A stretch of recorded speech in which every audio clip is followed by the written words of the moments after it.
Nagpatulong nga sa akin pumunta si ate sa San Fernando. Mamimili daw siya ng panghanda kasi magbe-birthday na daw siya. Sana all birthday. Charot. Sa Miyerkules pa pala yung birthday ni ate. In advance lang niya. Kasi wala kami sa Miyerkules dito. Yung palang kasama na yung magsi-celebrate. Yung mga customer sa computer shop. Nilaan din namin ng gantong araw kasi wala silang pasok. Dito din pala kami madalas dumaan sa may shortcut. Kasi nga shortcut yung daan. Charot. Pagkasakay nga namin ng minibus, standing ulit kami. Kasi ang dami na namang pasahero. Pagkarating nga namin sa San Fernando, sabi ko kay ate, pupunta muna ako ng bangko. Tapos siya naman, diretso na siya sa may grocery store. Nagtatanong pa nga siya ng una, bakit daw ako diretso ng bangko? Sabi ko naman sa kanya, may bibilhin lang ako. Pero wala naman talaga akong bibilhin. Pagkarating ko nga sa bangko, agad na akong kumuha ng number. Habang naghihintay pa nga ako dito, meron akong nakitang isang follower. Di daw niya dala yung cellphone niya. Kaya sabi ko, sama na lang siya sa vlog. At nang ilang minuto na kayo nakalipas, tinawag na din ako sa counter. Heto palang winidraw kong pera. Heto na din yung ibibigay kong regalo kay ate. Hindi ko kasi alam kung ano ibibigay ko sa kanya. Pero ilang araw ko din pinag-isipan to. Kaya alam ko magugustuhan niya to. Dumiretso na muna pala ako sa third floor. Kasi bibili ako ng bag na maliit. Kung ano nga yung una ko nakita dito, yan na yung kinuha ko. Di rin kasi ako marunong mamili ng design sa mga bag. Kaya ito na yung kinuha ko kasi mukha namang aesthetic. At saka binilisan ko na lang din. Kasi baka maghintay yun sa supermarket. Pagkatapos ko nga mabili tong bag, dumiretso na din ako dito sa may customer service. Bahala ko din kasing ipabalot tong bag para maganda siyang i-unbox mamaya.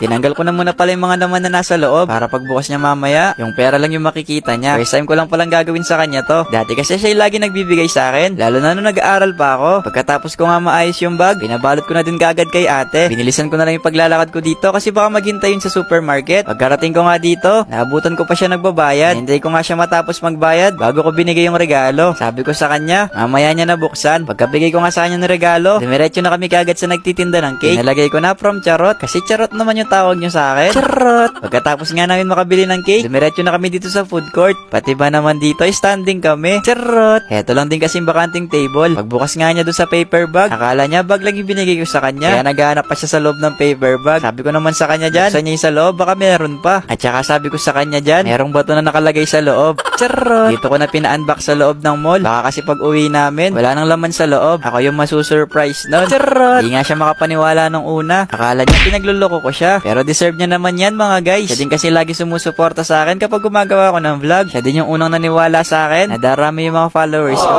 Pagkatapos nga nun, nagyakap kami dito. Kunwari hindi kami nag-aaway ng magkapatid. Charot! Pero na-realize namin, ang dami palang kumakain dito. Baka sabihin nila, nababalo na kaming dalawang magkapatid. Binilisan na nga lang namin kumain dito. Baka kasi naghihintay na yung mga bata na naglalaro sa computer shop. Pagka uwi nga namin, busy lahat sila sa paglalaro. Heto pala si Ken Ken tsaka si Butoy. Pagkatapos ko nga mabisita yung shop, dumiretso na ako dito sa loob ng bahay. Naligo na ako kasi sobrang init sa labas. Ayan pala yung mga ipapakain namin sa mga bata. Hulaan nyo na lang iluluto ko. Yung makahula nito, bibigyan ko ng spaghetti. Chowot! Inuna ko na muna palambutin yung pasta. Tapos nagpainit na din ako ng mantika. Aba nagpapainit pa ako ng mantika, nagmarinate na ako dito ng manok. Sila din pala nag-request dito. Gusto daw kasi nila ng piniritong chicken. At saka syempre yung favorite na lahat, yung spaghetti. Kaya daw kasi nila ng pansit. Gumawa na din pala ako kanina ng pangcoat sa mga manok. Tapos shake ko na bago ko sila iprito. Paborito ko pala tong chicken. Kahit ganito yung araw-araw na ulam ko, di ako magsasawa. Pagkatapos ko nga magprito ng mga manok, gisa na din ako ng bawang tsaka sibuyas. Yung gagawin ko pala dito, yung magiging sauce ng pasta. First time ko nga din pala magluto ng madami. Dati kasi kapag nagluluto ako ng spaghetti, 1 kilo lang yung niluluto ko. Kaya sana masarap tong gagawin ko. Habang gumagawa ako ng sauce, yung mga bata may mga dala ng bulaklak. Pinagpipitas pa yata yan sa kapitbahay. Naglagay na din pala ako ng condense kasi mas gusto ng mga bata ay matamis. Pagkatapos nga magawa ng sauce, hinalo ko na kagad siya sa pasta para magmukha na siyang spaghetti. Sa mga nakahula pala nung iluluto ko, meron ka rin isang ganito. Papadala ko na lang sa bahay nyo. Charot! Pagkatapos nga namin maayos yon, sabi ko kay ate, mag-acting siya dito na dadalan ko ng cake. Kunwari hindi niya alam. Buti na lang best actress tong ate ko. Charot! Happy birthday ate. Alam mo na yung message ko sa'yo. Nakakayang sabihin dito sa vlog. Charot! Siya din pala yung kasama ko sa pag-iisip ng mga content. Pero dito sa content na to, ako lang mag-isa nag-isip dito. Siya din yung lagi nag-video sa akin. Simula nang gumawa ako ng TikTok.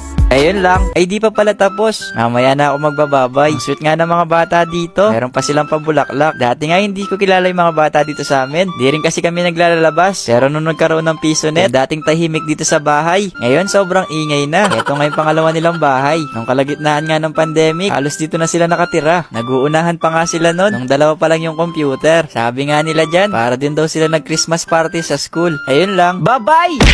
Ngayong araw nga magde-day off sana ako. Magne-Netflix and chill lang sana ako ngayon. Kaso nga lang hindi ko pa na-open yung TV. Meron na kagad bumibili sa tindahan. Kailangan kong pabilin yun. Kasi ako yung tindero ngayon. Naglalaba kasi ngayon si mama. Kaya ako muna nakatoka sa tindahan. Mamayang gabi na lang siguro ulit ako manonood kapag sarado na yung tindahan. Yan pala yung lagi kong pwesto. Kapag nagtitinda ako, ay kapag kumakain pala. Charot! Dito na nga din pala ako madalas mag-almusal. Minsan maghapunan na din. Lalo na kapag tinatamad ako magluto. Habang kumakain nga ako dito, may dumaan na nagtitinda ng isda. Ay hindi lang pala isda, marami siyang paninda. Kaya tinawag ko talaga si kuya para makita ko kung ano pa yung mga iba niyang tinda. Nagtitinda rin siya ng suso. Meron din siyang tindang pusit. Kaya bumili talaga ako ng pusit. Kasi gagawin kong calamaris mamaya yan. Nakialaman ko na nga tong benta ni mama. Kasi bibili ako ng pusit. Papakainin ko na lang siya mamaya ng calamares kapag naluto na. Charot! May listahan din pala ako ng mga utang ko dito kay mama. Kaya kada kain ko dito, nakalista na kagad kay mama. Malis na muna pala ako sa tindahan kasi magluluto ako. Pero babalik ulit ako doon kapag may bumibili. Matagal na din pala ako nagkikrave ng calamares. Hindi lang ako yung nagkikrave, pati yung pusa. Matagal na din daw niya gustong kumain ng calamares, sabi niya sa akin. Charot! Nilagay ko na nga siya sa palanggana para malinisan na. At ang laki din pala ng mga nabili kong mga pusit. Yung palang isa dyan, bala kong gawan ng butterfly squid. Yung magmumukha sana siyang paro-paro G. Charot! 3 beses ko pala hinugasan yung mga pusit. Mas malinis kasi mas masarap. Heto pala yung unang beses na gagawa ko ng butterfly squid. Sinundan ko na nga lang yung napanood ko sa Facebook kung paano siya hiwain. Tinanggal ko na din pala pati yung mga laman sa loob para malinis yung gagawin nating paro-paro G. Hiniwa ko lang pala dyan sila ng kabilaan. At heto pala yung naging resulta. Parang naging paro-paro G na pilay. Chot! Binalatan ko na din pala yung pusit. Di ko nga alam kung binabalatan pa to. Pero binalatan ko pa din para maging maputi na siya. Baka kasi nagsasawa na siya sa kulay niya. Kumbaga glow up. Charot! Tinuhog ko pala yung ginawa kong butterfly squid para hindi rin siya magmukhang pilay. Pagkatapos ko nga magawa yung butterfly squid, sinunod ko na tong isang pusit. Ito naman gagawin ko siyang calamares. Yung pabilog lang siya, mamaya ko pa pala lulutuin to. Kasi halos kakakain lang namin. Gagawin ko na lang din tong merienda mamaya. Habang naghihiwa nga ako, meron nga bumili. Hindi ko nga alam kung bibili ba yun o kung magpapapalit lang siya ng barya. Pinakialaman pa nga ng ate ko yung ginagawa ko. At nagulat pa nga ako dito kasi marunong pala siya manghiwa. Pabebe lang siya ng konti mga guys.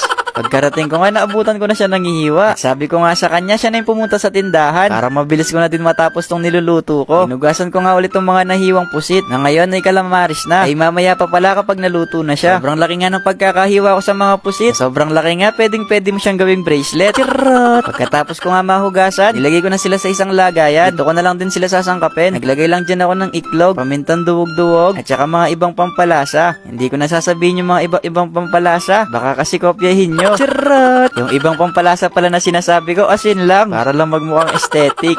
Hindi pa nga naluluto tong calamares, naghihingi na yung pusa. Hindi nga sa amin tong pusang to. Lagi lang siyang pumupunta dito sa bahay. Minsan nga dinadala pa niya yung mga barkada niyang pusa sa bahay. At ngayon nga buntis pa siya. Fast forward ko na. Kakagising ko lang pala dito. Alas 4 na to ng hapon. Yung gagawin ko muna pala ngayon yung sausawan. Lalagyan ko lang din ng pipino yung suka. May natry kasi ako nung isang araw na Toto Bits. Yung sausawan nilang suka merong pipino. Kaya tinry kong lagyan. Kasi ang sarap kapag may pipino. Lalo na kapag marami yung sibuyas. Tsaka syempre hindi pwedeng mawala yung pamintang duwog-duwog. Pagkatapos ko nga makagawa ng sausawan, naganda na rin ako sa pambalot sa calamares. Nagpainit na din ako ng mantika. Tapos kinuha ko na yung paro-paro G na squid. Ilagay ko na siya dito sa pambalot natin na hawina. Kailangan natin siyang balutan kasi nilalamig siya. Chot! Sana nga lang magmukha talaga siyang paro-paro. Pagkatapos ko nga mabalutan siya ng hawina, nilagay ko na siya dito sa kumukulong mantika. Habang pinagmamasdan ko nga yung paro-paro G na squid, parang hindi naman butterfly itong nagawa ko. Imagine niyo na mukha talaga siyang butterfly. Chot! Sobrang bango talaga ng amoy ng pusit kapag malapit na siya maluto. Lalo na kapag paro-paro G na squid o kaya yung calamares. Nang matapos na nga siya maluto, ilagay ko na siya dito sa strainer. Tapos sinabay ko na din tong calamares. Sa totoo lang mga guys, ang tagal ko na naghahanap ng calamares. Wala rin kasi nagtitinda dito malapit sa amin. Buti na lang talaga, meron nadaan sa harap ng tindahan namin. Sakto pa talaga, ako pa yung nagtitinda ng mga oras na yon. Eto na pala yung naging resulta. Pagluluto natin ng paro-paro G na squid at saka ng calamares. Inuna ko na muna palang kainin tong calamares kasi saglit lang siyang kainin. Medyo malaki din pala yung pagkakahiwa ko ng calamares. Ngayon lang din ako makakain ng ganto. Kasi yung mga nakakain ko sa kanto, sobrang liit lang ng mga yun. At legit guys, ang sarap niya. Lalo na kapag ikaw mismo yung nagluto. Samahan mo pa yung masarap na sausawan. Parang yung kinain ko nga dito, konting calamaris, maraming pipino tsaka sibuyas. Chot! Huli ko na din palang kinain tong paro-paro G na squid. Medyo malaki lang yung paro-paro G, pero parehas lang sila ng lasa. Ayun lang, bye-bye!